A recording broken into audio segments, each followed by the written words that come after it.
Интернет сүлжээгүйгээр та хэдэн цаг тэсэх вэ? Бидний өдөр тутмын амьдралд интернет нь зөвхөн сошиал сүлжээ эсвэл YouTube үзэх хэрэгсэл биш. Харин банкны гүйлгээ, төрийн үйлчилгээ, ухаалаг төхөөрөмжүүдийн ажиллагаа, бүр аж үйлдвэр, эрүүл мэндийн системийн амин судас болсон.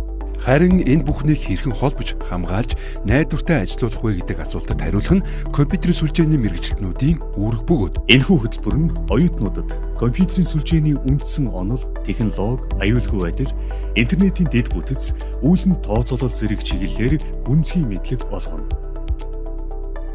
Компьютерийн сүлжээний хөтөлбөрөөр суралцж төгсснөөр та байгууллагын сүлжээ төлөвлөх, зохион байгуулах, удирдах, мэдээллийн болон сүлжээний аюулгүй байдлыг хангах, сервер, өгөгдөл хадгалах систем, үүлэн технологи дээр ажиллах чадвартай мэргэжилтэн болно. Оюутнууд дараах лабораторид практик дадлага хийх боломжтой. Сүлжээний дэд бүтцийг зохион байгуулах боломж өгөхий сүлжээний лаборатори, сервер, виртуалчлалын лаборатори, мэдээллийн аюулгүй байдлын сургалтын лаборатори, CCNA, CEH зэрэг олон улсын сургалтыг орох албан ёсны эрхтэй академи.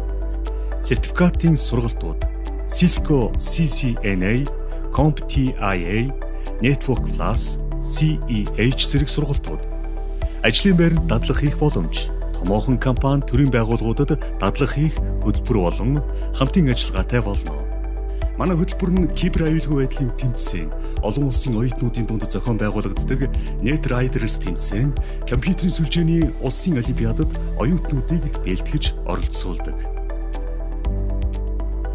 Компьютерийн сүлжээний мэргэжилтнүүд дараах чиглэлээр ажиллах боломжтой. Сүлжээний инженер, байгууллагын дотоод сүлжээг төлөвлөх, удирдах, системийн администратор, сервер, дата төвийг удирдах, кибер аюулгүй байдлын мэргэжилтэн, сүлжээний аюулгүй байдлыг хангах, үүлэн технологийн инженер, AWS, Azure, Google Cloud платформ дээр ажиллах боломжтой юм. Сайн байна уу, намайг Сэндэр гэдэг.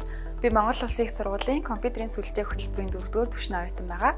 За, би хамгийн анх мэргэжлээ сонгохдоо IT салбаар явна гэдгээ сонгосон байсан ч гэсэн яг нарийн ямар салбаар явахаа шийдэг байсан.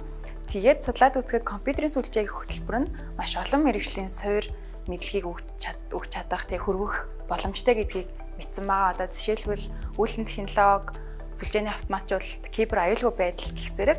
Тийм учраас би хөтөлбөрийн даваа талыг олж хараад тэгээ одоо энэ мэргэжлэрээ суралцж байгаа. Энэхүү хөтөлбөрийг судалснаар та ирээдүйд технологийн салбарт өөрийн байр суурийг олж өндөр мэдлэгтэй чадварлаг мэргэжилтэн болох боломжтой.